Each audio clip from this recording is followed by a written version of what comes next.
السلام علیک یا ولی اللہ،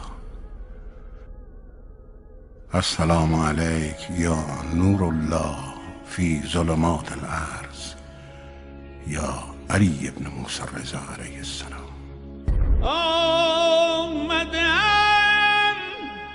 معرفت کی بات کہ ہم وقت کے امام کے ماننے والے ہیں، ان کا انتظار کر رہے ہیں، بہت بڑا ایک سوال آتا ہے وہ یہ کہ یہ نصرت کا عمل کیسے انجام پائے گا۔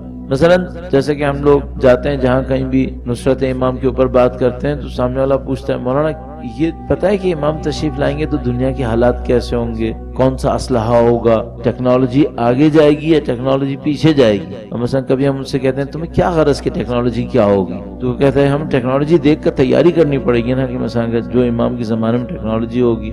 میں کسی کے سوال کو کم قیمت نہیں کہوں گا لیکن تقریباً بے فائدہ ہے۔ کیوں؟ کسی ایک روایت نے ہم سے یہ نہیں کہا کہ اپنے زمانے کی ٹیکنالوجی کو اپنے امام کے لیے تیار کر لینا، یہ نہیں کہا۔ ہاں ایک دو باتیں اس کے ساتھ ہم کہہ سکتے ہیں۔ نمبر ایک، سب سے پہلے تو تم اپنے آپ کو تیار کرنا، سب سے بڑا مسئلہ۔ کیوں؟ بھئی کسی کے پاس دنیا کی سب سے اچھی ٹیکنالوجی ہو سکتی ہے، امام کے کام آئے گی یا نہیں آئے گی، یہ بہت بڑا مسئلہ ہے۔ کتنے لوگ موجود ہوں گے، اب ظاہر ہے ہمارے پاس جو سب سے بڑا ریفرنس ہوتا ہے وہ کربلا ہوتی ہے ہر کام کے لیے۔ تو نہیں معلوم کربلا کے موقع کے اوپر کتنے ایسے موجود ہوں گے امام کے چاہنے والے جن کے پاس نہیں معلوم کتنا کچھ ہوگا، کچھ کام نہیں ہو پایا۔ تو پہلی بات تو یہ کہ یہ سوال اس انداز میں لینا کہ ویسے ٹیکنالوجی کیا ہوگی، امام تشریف لائیں گے ہم ٹیکنالوجی کو تیار کر لیں، میرا اپنے خیال ہے یہ بات کا معاملہ ہے۔ سب سے پہلا معاملہ ہے کہ ہم تیار ہوں گے یا نہیں ہوں گے۔ اچھا ہمارے تیار ہونے میں کیا چیز چاہیے؟ اگر آپ ایک لفظ میں سننا چاہیں، ایک لفظ میں اس کو سمرائز کرنا چاہیں تو میں کہوں گا کنٹرول۔ سب سے پہلی چیز کنٹرول چاہیے۔ اس کنٹرول کو کہ جب امام کہیں کہ آ جاؤ تو میں چلا جاؤں۔ ابھی چند دن پہلے میں کہیں کوشچن آنسر لے رہا تھا تو کسی نے پوچھا کہ جب امام تشریف لائیں گے تو ہمیں فوراً جانا ہوگا یا تھوڑا سا رک کے بھی جا سکتے ہیں؟ صحیح ہے، with due respect جس نے بھی پوچھا ہو، یہ کوشچن خطرناک ہے۔ 1100 سال تک تو نہیں گئے تھے، آنے کے بعد بھی پوچھ رہے ہیں فوراً جانا ہے یا تھوڑا سا رک کے بھی جا سکتے ہیں؟ ابھی بھی جلدی نہیں جانا ہے، کچھ پرابلم ہے یہاں پہ۔ اس کا مطلب کیا ہے؟ ابھی بھی ہم یہ سوچ رہے ہیں کچھ ایسا ہو سکتا ہے کہ دونوں چیزیں ساتھ چلا لیں۔ تو پھر ایک اور بات سمجھ میں آتی ہے، ابھی تک دنیا پرستی سے تھکے نہیں ہم لوگ، اس دنیا سے ابھی ہمارا تھکنے کا موڈ نہیں ہوا ہے۔ اگر کوئی یہ کہہ نہیں لگتا ہے کہ لوگ ابھی نہیں تھکے، اس کا مطلب ہے ہمارے لیے ظہور نہیں ہو رہا، چونکہ ہمارے پاس روایت موجود ہے۔ جذباتی بات نہیں کرنا چاہتا، نہیں چاہتا کہ میری عادت میں بھی ہو کہ میں جذباتی باتیں کروں، لیکن ہمارے پاس روایت موجود ہے کہ امام اس وقت تشریف لائیں گے جب لوگ باقی تمام نظاموں سے تھک چکے ہوں گے، باقی تمام امیدوں سے منقطع ہو چکے ہوں گے۔ اچھا اگر میں ابھی بھی اس بات پر امیدوار ہوں کہ شاید دنیاوی ترقی کر کے میں اچھی زندگی گزار سکتا ہوں، اس کا مطلب ہے میں ابھی نہیں تھکا ہوں، مجھے ابھی بھی دنیا کے اس ظلم سے کچھ امیدیں لگی ہوئی ہیں۔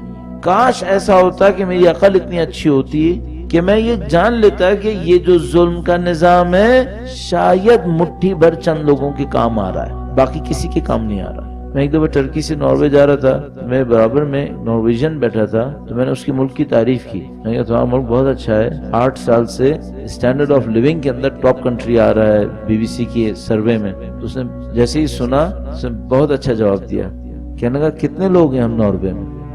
4.5 ملین۔ کتنے لوگ ہیں جو نظام ظلم سے مزے لے رہے ہیں؟ دنیا کی آبادی کا کتنا حصہ ہے؟ 5%، 10%۔ اور باقی لوگ کیا کر رہے ہیں؟ اگر میں غلط کہہ رہا ہوں تو محفوظ رکھے کہ جو لوگ مزے لے رہے ہیں ان کے کتوں سے بری زندگی گزار رہے ہیں۔ اس نظام پہ ہم خوش ہیں چونکہ ہمارے مفادات پورے ہو رہے ہیں۔ یہ ظلم کا مقابلہ ہے، یہ کہاں کا مقابلہ ہے؟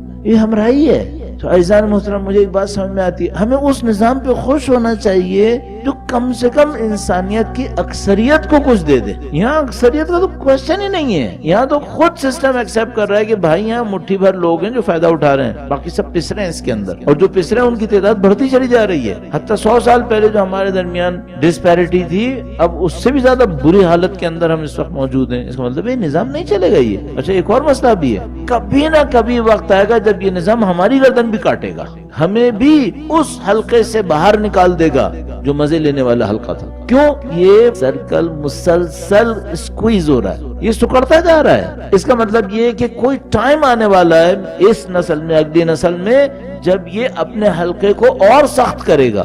اچھا آپ کہیں گے بھائی نہیں یہ آپ ڈرائیں نہیں، میں تو صرف کیلکولیشن میں عرض کر رہا ہوں. 100 سال میں جا کے دیکھیں اس نے اپنے حلقے کو مختصر کیا، اس کا سرکل مسلسل سکڑتا چلا جا رہا ہے. اچھا ممکن ہے آپ مجھ سے کہیں گے نہیں ہم نے تو حلقہ پھیلتا ہی دیکھا ہے، وہاں سے لوگ یہاں مائگریٹ کر کے آ رہے ہیں تو یہ حلقہ پھیل رہا ہے. جا کے ریالٹیز کو دیکھ لیں، اسٹیٹسٹکس کو دیکھ لیجئے، آیا پھیل رہا ہے یا نہیں. لوگوں کو ڈسپلیس کر کے تبدیل کرتا رہتا ہے، اپنے اندر کے بعض لوگوں کو باہر نکالتا ہے، باہر کے بعض لوگوں کو اندر لاتا ہے. اس کا کام یہ ہے، اسی طرح چلا آ رہا ہے. بہرحال جو امام کی نصرت ہوگی کیا اس کا کوئی معیار ہوگا یا ہر کوئی اٹھ کے چلا جائے گا اور امام اس کی نصرت کو قبول کر لیں گے؟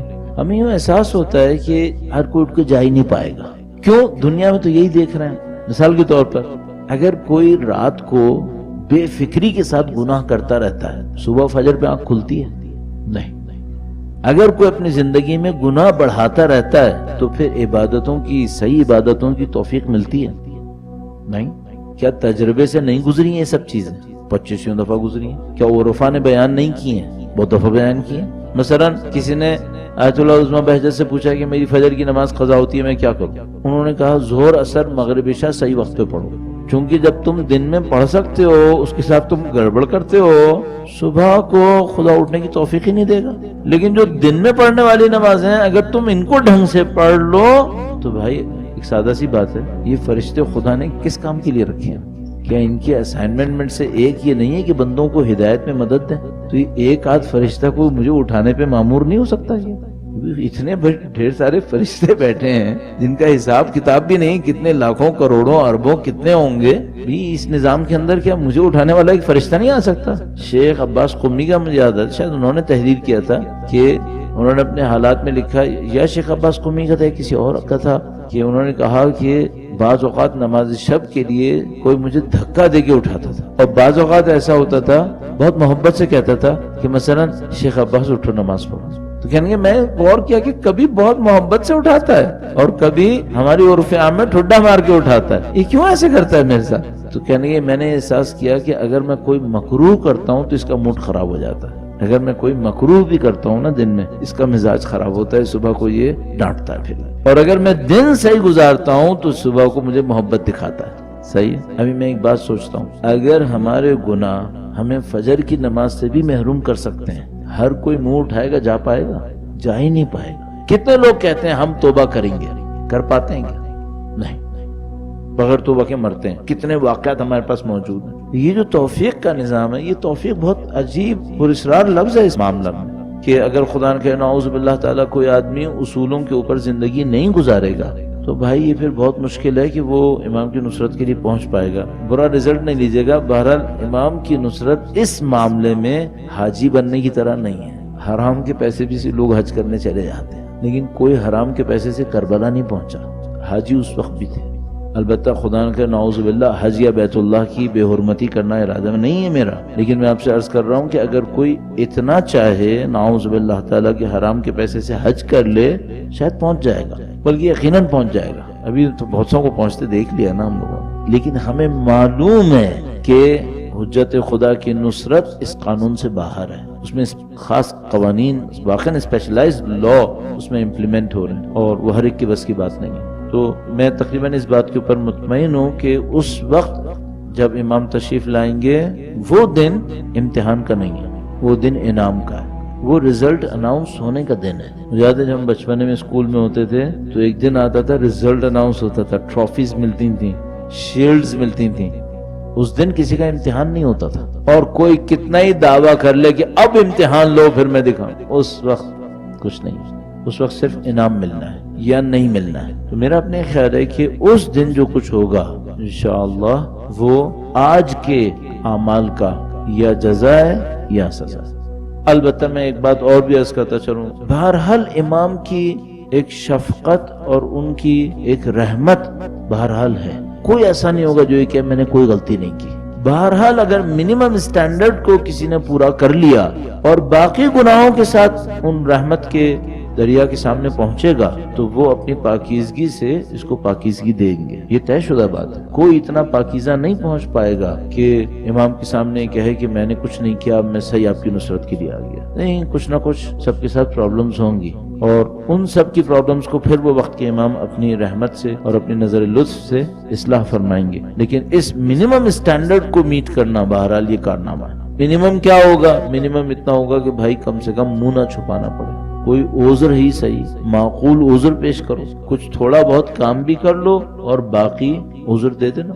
بخشنے والے خدا کے نمائندے ہیں، کوتاہیوں کو بخش دیں گے، لیکن کم سے کم کچھ تو ہو دامن میں کہ پیش کیا جا سکے بھئی یہ کیا. تو منیمم میں یہ کر لے انسان تاکہ انشاءاللہ سرخرو ہو سکے انشاءاللہ. ہم لوگ کوانٹیٹیو نہیں کر سکتے، 1 2 3 4 ظاہر ہے نہیں بیان کر سکتے.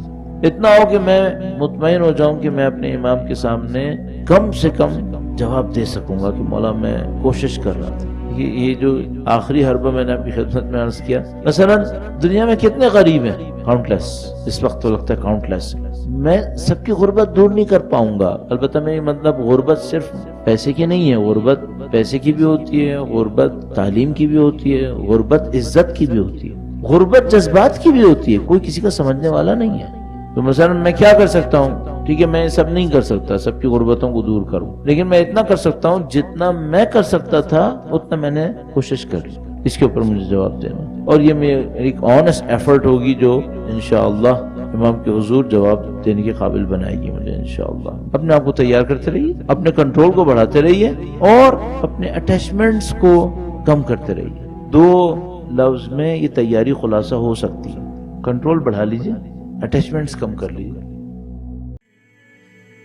مددی مددی